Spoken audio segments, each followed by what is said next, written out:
সম্মানিত চাকরিজীবী ভাই বোনেরা, আসসালামু আলাইকুম। আপনারা যারা সরকারি প্রতিষ্ঠানসহ অর্থাৎ রাজস্ব খাতভুক্ত সহ সরকারের আ যে রাষ্ট্রায়ত্ত ফান্ড আছে তার অন্তর্ভুক্ত পর্যায়ে চাকরি করেন, মূলত আজকের এই গুরুত্বপূর্ণ প্রজ্ঞাপনটি তাদের জন্য।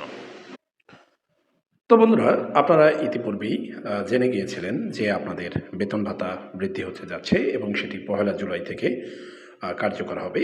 তো তারই ধারাবাহিকতায় আজ ৩/৬/২০২৫ তারিখ অর্থ বিভাগ, অর্থ মন্ত্রণালয়ের ওয়েবসাইটে একটি প্রজ্ঞাপন জারি করা হয়েছে। আমরা প্রজ্ঞাপনটি বিস্তারিত দেখব, তাই ভিডিওটি না টেনে সম্পূর্ণ দেখার আহ্বান রইল।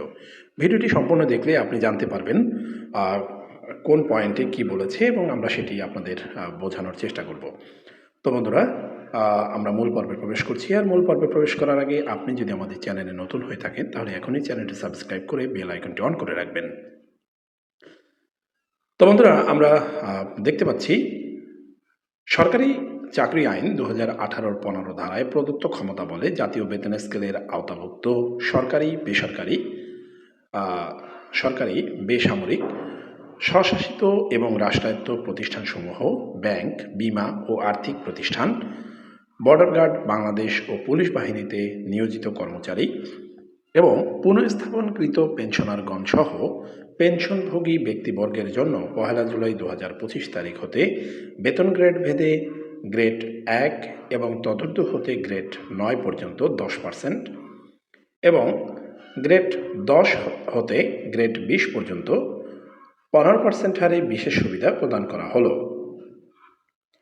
এ বিশেষ সুবিধা চাকরিরতদের ক্ষেত্রে ন্যূনতম ১,০০০ টাকা এবং পেনশনভোগীদের ক্ষেত্রে ন্যূনতম ৫০০ টাকা হারে প্রদেয় হবে। ২ নম্বরে বলা রয়েছে, এ বিশেষ সুবিধা নিম্নরূপভাবে কার্যকর হবে।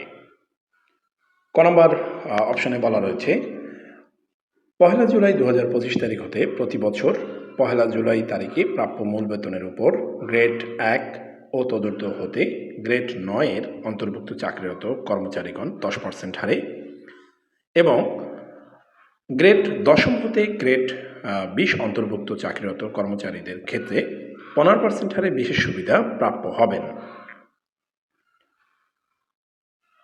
পরের অপশনে আছে, অবসর উত্তরসূরিতে পিআরএল থাকা কর্মচারীগণ পিআরএল গমনের পূর্বকালীন সর্বশেষ প্রাপ্য মূল বেতনের ভিত্তিতে উপযুক্ত অনুচ্ছেদে অর্থাৎ উপযুক্ত ক অনুচ্ছেদে বর্ণিত গ্রেড ভিত্তিক হারে বিশেষ সুবিধা প্রাপ্য হবেন। অর্থাৎ যারা অবসরে যাবেন তারা যদি এই সুবিধার অন্তর্ভুক্ত হয়ে যান, তাহলে আপনারা অবসরের পরও পিআরএল গমনের পর গ্রেড ১-এর যে সুবিধা রয়েছে, মানে ক নাম্বার অপশনে যে সুবিধা রয়েছে সেই সুবিধাটা পাবেন। অর্থাৎ গ্রেড ১ থেকে নবম গ্রেড পর্যন্ত 10% এবং ১০ম থেকে ২০তম গ্রেডে 15% হারে বিশেষ সুবিধা প্রাপ্য হবেন। গ নম্বর অপশনে রয়েছে, পেনশন পুনঃস্থাপিতকৃত কর্মচারীগণ সহ সরকার হতে পেনশন গ্রহণকারী কর্মচারীগণ পেনশনের বিদ্যমান অংশের উপর উপযুক্ত ক অনুচ্ছেদে বর্ণিত গ্রেড ভিত্তিক হারে বিশেষ সুবিধা প্রাপ্য হবেন। অর্থাৎ আপনারা যারা পেনশনারগণ রয়েছেন, পেনশনাররাও উপযুক্ত হারে ভাতা প্রাপ্ত হবেন। তবে আপনাদের বলে রাখি, মিনিমাম আপনারা ৫০০ টাকা, এর কম নয়, অর্থাৎ মিনিমাম রেঞ্জ ৫০০ টাকা পাবেন। ঘ নম্বর অপশনে রয়েছে, যে সকল অবসর গ্রহণকারী কর্মচারী তাদের গ্রস পেনশনের ১০০% অর্থাৎ সম্পূর্ণ অংশ সমর্পণ করে এককালীন আনুতোষিক উত্তোলন করেছেন এবং এখনও পেনশন পুনঃস্থাপনের জন্য উপযুক্ত হননি, তাদের ক্ষেত্রে বিশেষ সুবিধা প্রযোজ্য হবে না। অর্থাৎ অনেকে রয়েছেন যে পেনশনের সমস্ত টাকা তিনি এককালীন নিয়ে যান, তো মূলত তারা এই সুবিধাটা থেকে আওতা বহির্ভূত থাকবেন। এরপরে রয়েছে, জাতীয় বেতন স্কেলে নির্ধারিত কোনো গ্রেডে সরকারি কর্মচারী চুক্তিভিত্তিক নিয়োগের ক্ষেত্রে চুক্তিভিত্তিক নিয়োগের অব্যাহতি পূর্বে সর্বশেষ আহরিত তার মূল বেতনের ভিত্তিতে এ সুবিধা প্রযোজ্য হবে। তবে শর্ত থাকে যে এরূপ চুক্তিভিত্তিক নিয়োজিত ব্যক্তি পেনশনভোগী হলে পেনশনের বিদ্যমান অংশ অথবা চুক্তিভিত্তিক নিয়োজিত হওয়ায় অব্যাহতির পূর্বের সর্বশেষ আহরিত মূল বেতনের ভিত্তিতে যে কোনো এক ক্ষেত্রেও এ সুবিধা প্রাপ্য হবেন। অর্থাৎ এখানে আমরা অপশনটা একটু, যদিও ভাষাগুলো একটু জটিল, তারপরেও বিষয়টা হচ্ছে আমরা যতদূর বুঝতে পেরেছি সেটি হচ্ছে তিনি যদি চুক্তিভিত্তিক নিয়োগ হন তাহলে তার অব্যাহতির পূর্বে যে শেষ যে গ্রেডে তিনি বেতন পাবেন সেই হারে, অর্থাৎ সেই গ্রেডের হারে তিনি এই সুবিধা প্রাপ্য হবেন। এরপরে আরও একটি কথা বলছি, এরূপ চুক্তিভিত্তিক নিয়োজিত ব্যক্তি পেনশনভোগীগণ হলে পেনশনের বিদ্যমান অংশ অথবা চুক্তিভিত্তিক নিয়োজিত হওয়ার অব্যাহতির পূর্বে সর্বশেষ আহরিত মূল বেতনের ভিত্তিতে যে কোনো এক ক্ষেত্রে এ সুবিধা প্রাপ্য হবেন। আচ্ছা, যাই হোক, 4 নম্বর অপশনে বলা রয়েছে সাময়িক বরখাস্তকৃত কর্মচারীগণ সাময়িক বরখাস্ত হওয়ার তারিখের অব্যাহতির পূর্বের মূল বেতনের 50% এর উপর উপযুক্ত ক অনুচ্ছেদে বর্ণিত গ্রেড ভিত্তিক হারে বেশি সুবিধা প্রাপ্য হবেন। অর্থাৎ আমরা জানি যারা সাময়িক বরখাস্ত হন তারা মূল বেতনের সাধারণত 50% পেয়ে থাকেন, তো এই 50%-এর উপর তাদের এই বিশেষ সুবিধা প্রদান করা হবে।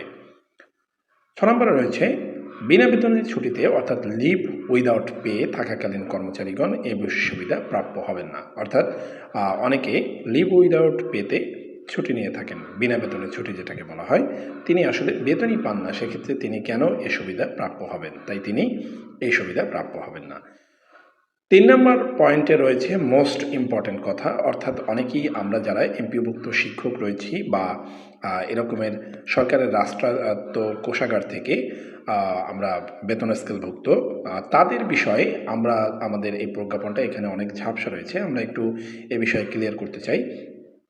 এখানে আমরা যতদূর বুঝতেছি সরকারের রাজস্ব বাজেট হতে প্রদত্ত অনুদানে পরিচালিত প্রতিষ্ঠান ব্যতীত অন্যান্য স্বশাসিত সংস্থা, রাষ্ট্রায়ত্ত প্রতিষ্ঠান এবং ব্যাংক, বিমা ও আর্থিক প্রতিষ্ঠানসমূহের কর্মচারীদের ক্ষেত্রে যারা জাতীয় বেতন স্কেল 2015-র আওতাভুক্ত এ বিশেষ সুবিধা প্রদান বাবদ প্রয়োজনীয় ব্যয় সংশ্লিষ্ট প্রতিষ্ঠানসমূহের নিজস্ব বাজেট হতে মেটাতে হবে। অর্থাৎ আপনারা এই সুবিধা প্রাপ্য হবেন, এটা নিশ্চিত, কারণ যারা জাতীয় বেতন স্কেল 2015-র আওতাভুক্ত তারা এই বিশেষ সুবিধা প্রাপ্য হবেন।